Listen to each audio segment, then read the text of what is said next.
Additional knowledge regarding to pest Tapos control. na yung pest control namin yan. So, dagdag kaalaman lang pala. Ang tawag pala dun sa maingay, yung machine na hindi ko pala nadidiscuss sa inyo. Ang tawag dun is misting. Misting yung tawag dun sa may parang malakas na pambuga. Yung ginagamit namin para talagang makover ng gamot yung mga bawat area. Tapos yung isa naman, yung maliit, same lang din naman yung chemical na laman yun nga lang yung isa. Parang doon sa mga area na hindi kayang pasukin. Yung maliit na pang spray lang, lalo na yung mga gulong, yung mga pasilyo, hindi kayang pasukin ng malaki. So yun ang ginagamit namin. Salamat. Additional knowledge regarding to pest Tapos na control. yung pest control namin yan.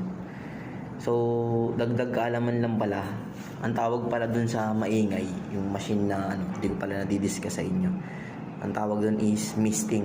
Misting yung tawag dun sa may parang